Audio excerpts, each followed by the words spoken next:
relevant mandates for UN peacekeeping and special political missions. We have to strengthen coordination and ensure a coherent and whole-of-UN response. The Climate Security Mechanism and informal expert group will be important platforms in this regard. Norway strongly believes that climate risks must also be addressed in mediation and preventive diplomacy.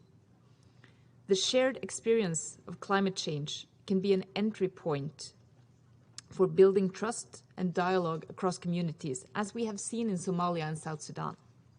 And yet sustainable peace and development cannot be achieved without the inclusion of all relevant stakeholders. To succeed, strong local and regional partnerships is needed, as well as the meaningful participation of civil society. And the Security Council needs reliable, relevant, timely, and actionable information on the climate risks for the specific situations on the Council's agenda. In this respect, Norway gives financial support to the independent research undertaken by the Norwegian Institute of International Affairs, Stockholm International Peace Research Institute, and Adelphi, in close cooperation with local expertise. President, climate change is the defining challenge of our time. The UN Security Council must show leadership and fulfill its responsibility inherent in its mandate. Climate and security is one of 4 main priorities for Norway and the Council, and we stand ready to do our part. Thank you, President. I thank Her Excellency Ms. Sarevdev for her statement. I now give the floor to Her Excellency Ms. Rachel Omamo, Cabinet Secretary for Foreign Affairs of Kenya. Thank you for giving my delegation the floor. I congratulate you, Mr. President, on Ireland's stewardship of the United Nations Security Council this month, and thank you for personally presiding over the Council's open debate on the subject at hand. I also thank the Secretary General and Ms. Illman for their insightful briefings. Mr. President, climate change is leading to profound effects globally with respect to extreme weather conditions, migration, resource competition, and on the livelihoods and economies of millions of people across the world. These are combining to increase the fragility of states. They are propagating resource conflicts and escalating existing violent confrontations. This is particularly the case in the Sahel, in the Horn of Africa, in the Middle East, and in small island developing states. As we prepare to undertake COP26 in a few short weeks, we should keep in mind that climate change adaptation will need to deliver on conflict prevention and resolution.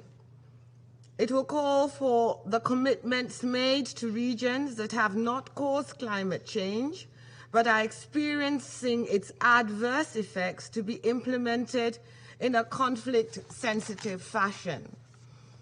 On its part, and given its primary responsibility for maintaining international peace and security, the Council should also take a pragmatic approach to dealing with climate change, particularly in climate situations, in climate conflict situations. I will underscore 6 measures that Kenya considers pivotal in this regard. First, the growing body of evidence on the climate security nexus must be developed with experts, states, and institutions in the global south, where the challenge is most keenly felt. This research agenda must be inclusive to enable emerging policy recommendations to be widely embraced. Second, the definitive research on this nexus will need to benefit from the science policy interface that is anchored in the work of the United Nations Environmental Programme domiciled in Nairobi. Mr. President, as UNEP prepares to celebrate its 50th birthday, its place at the center of environmental multilateralism must be restored, must be strengthened if the battle against climate change, particularly in the South, is to be won.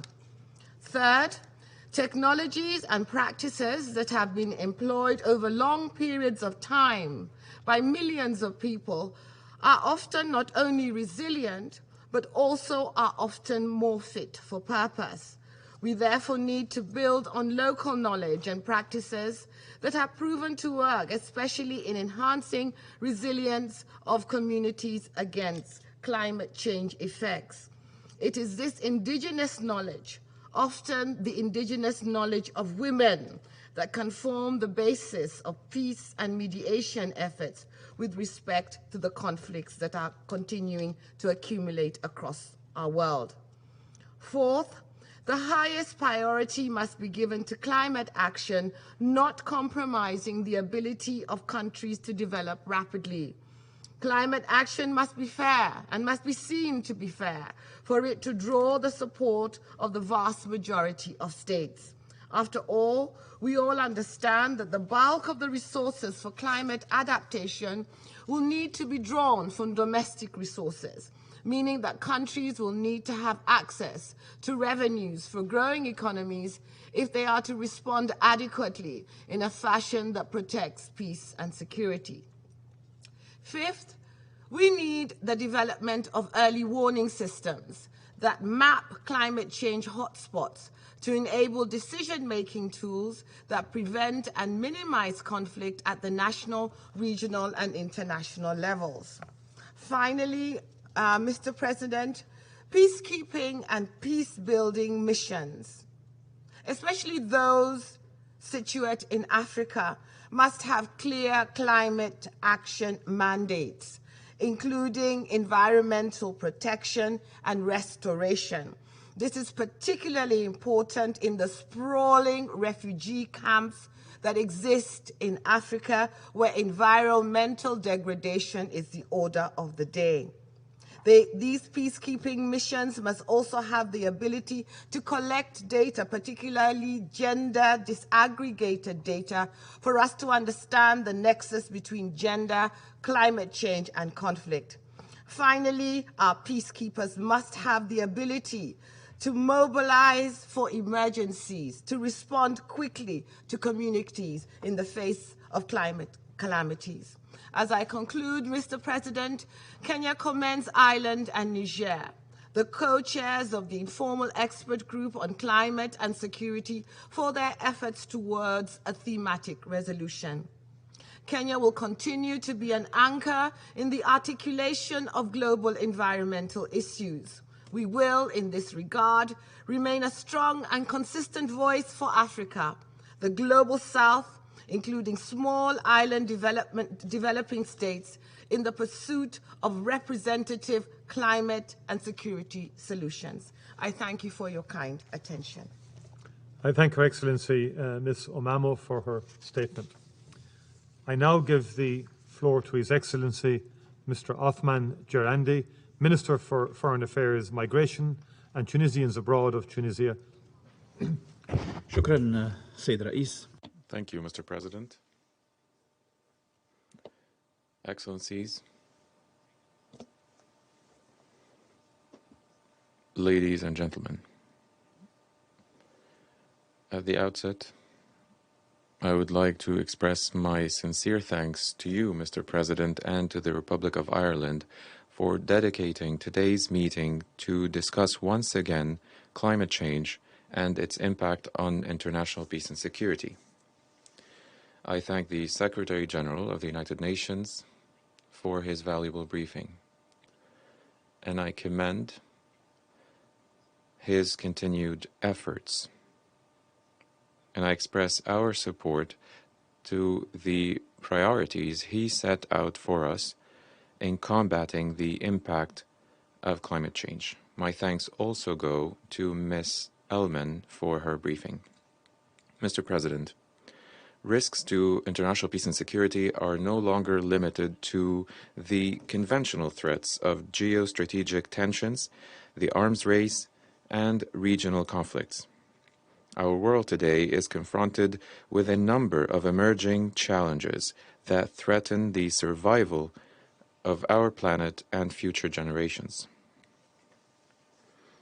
intensifying and frequent climate events, environmental crises, and pandemics such as the COVID-19, as well as natural disasters, are undoubtedly the biggest challenge to our countries, individually and collectively. They are a challenge to multilateralism, the UN system, and international cooperation. The attention that the Council pays to this issue when discussing other situations on its agenda reflect our conviction in the need to integrate these risks into the Council's work. We can no longer overlook the extent to which climate change exacerbates fragility and instability and threatens food and water security. This, in turn, raises tensions and prolongs conflicts, especially in Africa, and leads to forced displacement and irregular migration. Mr. President, climate change is a global phenomenon, but its impact is uneven. Certain regions of the world will be disproportionately affected, not only because they will be more exposed to the impact of climate change, but because their people, especially the vulnerable groups, will be less capable of coping with climate shocks. Therefore, when dealing with climate-related security risks, it is important to recognize the development aspect of any peace and security strategy. It is also important to strengthen international cooperation and solidarity to achieve the 2030 Agenda, especially Goal 13 on urgent climate action. The people of the world have a common destiny. This is why Tunisia calls for a serious consideration to be given to reprioritizing the objectives of the UN Development Support System and reforming the international financial system to meet the needs of developing countries and to build their ability to mitigate and adapt to climate change. This is the responsibility of both the countries of the North and the South, but with varying degrees, depending on each party's contribution to climate change. We hope that the countries concerned will show a genuine commitment to the world during the 26th Conference of States Parties to the UNFCCC, which will be held in Glasgow later this year. Tunisia will make every effort, alongside the international community, to reduce the existential threat of climate change to life on our planet by raising our commitments, which we will announce at the Glasgow conference. In closing, my country renews its commitment to joint action at the United Nations and other multilateral forums to address this emerging threat to international peace and security. We stand ready to work further to advance the Council's work on this issue. In this regard, Tunisia calls once again for appointing a special envoy of the Secretary General on Climate and Security, and we look forward to the Secretary General's report on the impact of climate change on international peace and security. And we look forward to a resolution of the Council on Climate and Security, and we will participate actively in the negotiations. Thank you.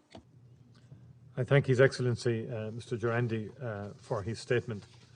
I now give the floor to His Excellency Lord Tariq Ahmed of Wimbledon, Minister of State for the Commonwealth and Development, the United Nations and South Asia of the United Kingdom of Great Britain and Northern Ireland. Mr. President, Secretary General, Your Excellencies, May I, from the outset, thank the Secretary-General and Ilwa Delman for their very powerful and insightful contributions, which has really set the tone of today's important debate. With the climate crisis posing an existential threat, not just to our shared environment, but to our common security, this debate is absolutely critical. And therefore, to you and to Ireland, I thank you for convening this very important debate in a very timely fashion. Indeed, as we look around the world of ours, the nations suffering most from this crisis were already amongst those that are counted amongst the world's most fragile. A dozen of the most vulnerable are already enduring the weight of armed conflict. Climate change acts as a cruel multiplier here, making bad situations much, much worse. With institutions failing, communities displaced, and societies insecure, conflict-riven nations are ill-equipped to cope with the impacts of climate change. It indeed risks pushing fragile regions over the edge. It threatens to displace millions of people. Cities, towns, and indeed villages could be erased from the map. And the consequences of climate change? Yes, as we've all heard already, hit the most vulnerable. They hit women and girls particularly hard, from the risk of violence in camps from displaced people to the threat of child marriage when parents are plunged into poverty. And as we heard so powerfully from Ilwa Delman, and as the Prime Minister's Special Representative on sexual violence in conflict, in preventing this scourge, this crime, it was particularly poignant to hear from her how we continue to see sexual violence tragically still used as a weapon of war, as a weapon of conflict. So, colleagues, the world is looking to our Council, this Security Council, to act and act swiftly. We welcome the efforts in many areas that the United Nations, under the leadership of the Secretary-General, has made to address this issue. But as the Secretary-General again has advocated, there is much more still to do. And in this regard, the Security Council must play its important part. We need the UN system to report comprehensively on the links between climate and security, so we indeed have the best information to inform our decisions. We also need the right people with the right training, the right experience within UN missions to anticipate and respond to the climate crisis that exists. And of course, these missions should be as clean and as green as possible through responsible stewardship. To serve our shared interests in international peace, the Security Council should listen to those countries experiencing firsthand the impact of insecurity compounded by climate change. It is also crucial that women and girls play a full and meaningful role in the work to address climate change, to resolve conflict, if we are to address gender inequality and truly achieve our set objectives. Indeed, inclusive and united, we can show global leadership in the face of global threats. As all members are aware, the United Kingdom is truly honoured to be hosting COP26, but a few weeks from now in Glasgow in Scotland. And at COP26, as our Prime Minister articulated only yesterday during his speech to the General Assembly, we are approaching a crunch point where those efforts need to turn into urgent action from us all, irrespective of who we are, where we are. We must act now if we are to stop temperature increases breaching 1.5 degrees above pre-industrial levels. We must do this by bringing forward the net zero commitments, ambitious nationally determined contributions, and importantly, the policies and actions needed to deliver them. We must act. We must act now to secure the finance to help vulnerable states adapt to our changing climate. And the United Kingdom is already demonstrating how this can be achieved, and we welcome other recent announcements, including those from the United States this week. Last year, we committed to cutting emissions by at least 68% by 2030, the fastest rate of reduction of any major economy. Our climate finance commitments for the next 5 years stand at more than $16 billion. The new Adaptation Action Coalition, which we launched in January, will target action on priority sectors. But as we've heard today, and indeed as this Council has repeatedly shown since its inception, global threats can only be countered with united global action. All the arms of this great institution, that is the United Nations, including this Security Council, have a critical role to play to meet this existential threat. We must act effectively, we must act urgently, and we must act together. It is this critical action. Indeed, it is our collective moral duty, for it falls on all of us here today. As custodians of the future, we are choosing and indeed building for our children and generations to come. Thank you, Mr. President. I thank His Excellency Lord Ahmed of Wimbledon for his statement. I now give the floor to Her Excellency Ms. Reenat Sandhu, Vice Minister, Secretary West, Ministry of External Affairs of India. Mr. President, we thank you for convening today's discussion on climate and security. We also appreciate the briefings by the UN Secretary General and Ms. Elva Elman in underlining the different risks of climate change. There can be no doubt that climate change is one of the defining challenges of our time. Over the last several decades, member states have engaged purposefully and in a focused manner to put in place commitments relating to mitigation, adaptation, financing, technology transfer, etc., so that climate change can be addressed holistically. In fact, the Paris Agreement clearly brings out the interconnectedness of these issues under the UN Framework Convention on Climate Change. The measures to tackle climate change have been built on an integrated structure so that it is equitable to all parties, especially developing countries. Therefore, addressing one aspect of climate change while ignoring others will be counterproductive. Climate action needs to be based on fundamental and agreed principles, the most important of which is the principle of common but differentiated responsibility and respective capabilities.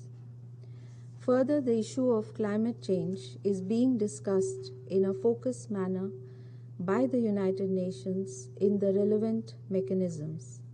Whether it is climate change, biodiversity, desertification, or others, mechanisms have been put in place to take further action.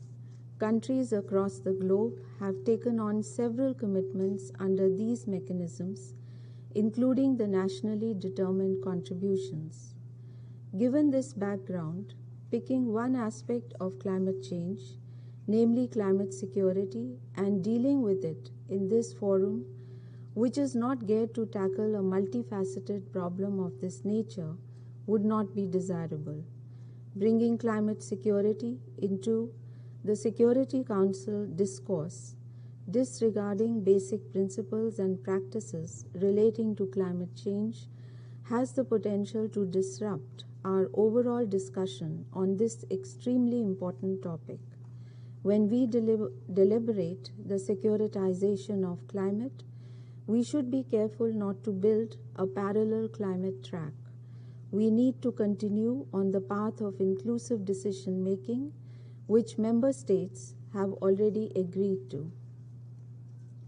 Mr. President, while we appreciate that climate change has impacted the lives of people and exacerbated conflict, to view conflicts in poorer parts of the world through the prism of climate change will only serve to present a lopsided narrative when the reasons for the conflict are to be found elsewhere.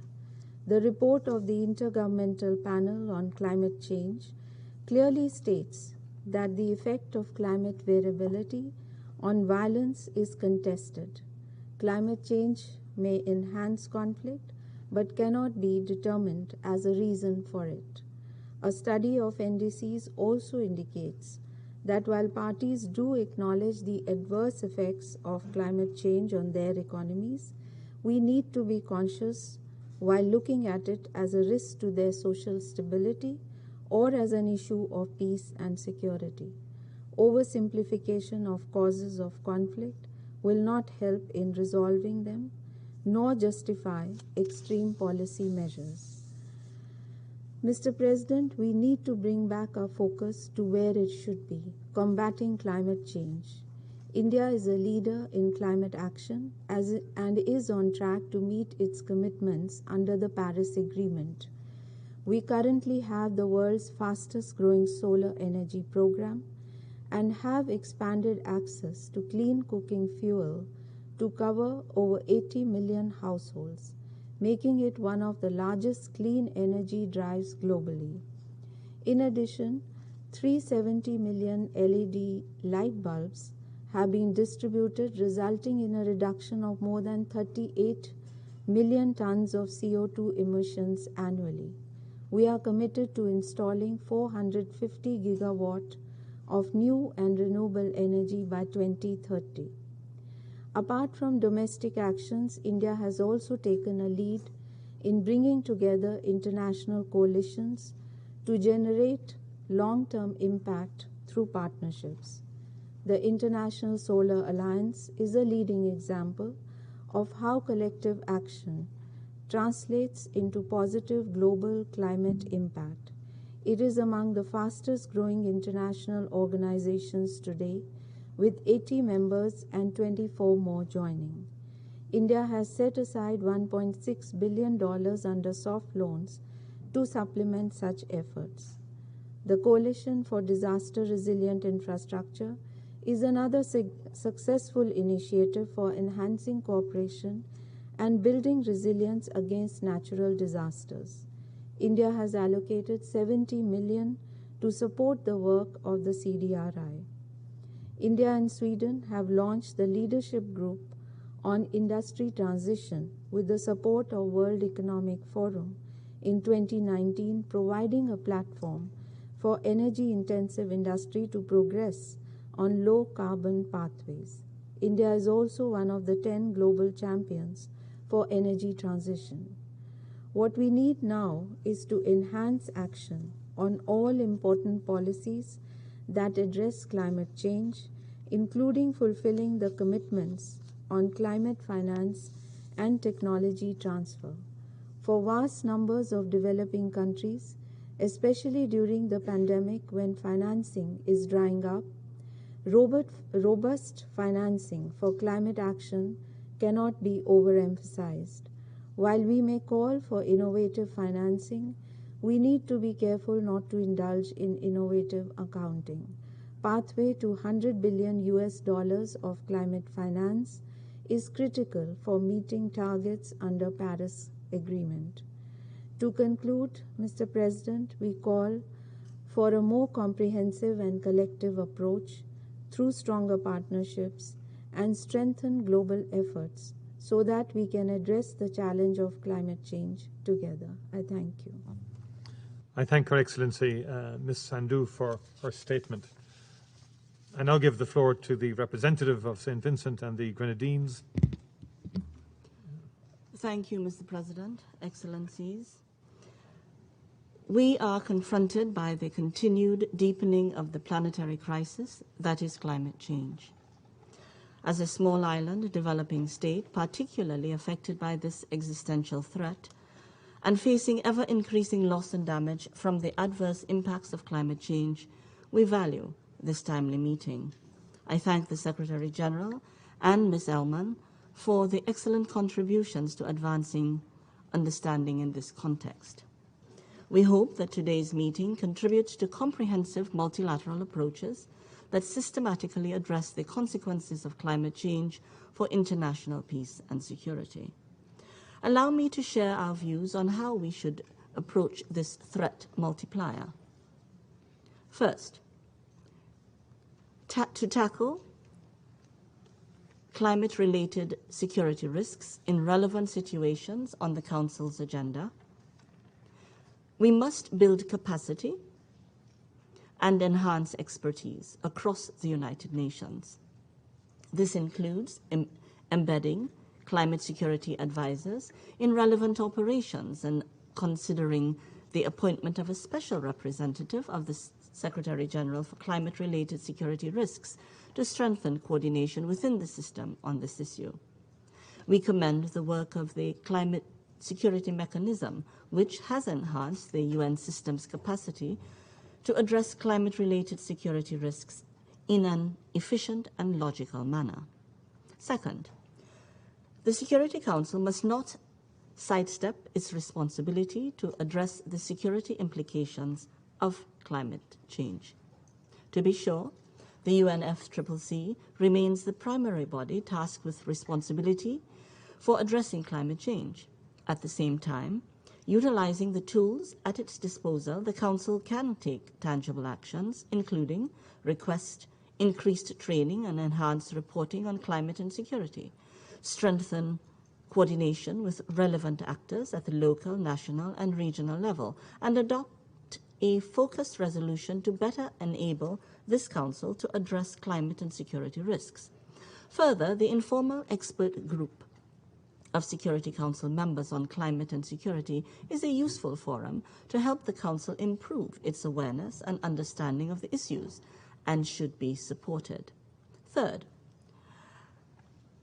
as the foremost way to avert climate-driven security risks is still significant mitigation action, major and historical emitters must honor their commitments made under the Paris Agreement and act to keep temperature rise to 1.3 degrees Celsius above pre-industrial levels. Fourth, it is also crucial that developed countries meet overseas development assistance commitments and provide greater support for climate adaptation and mitigation as part of a strategy to avert climate-related security risks.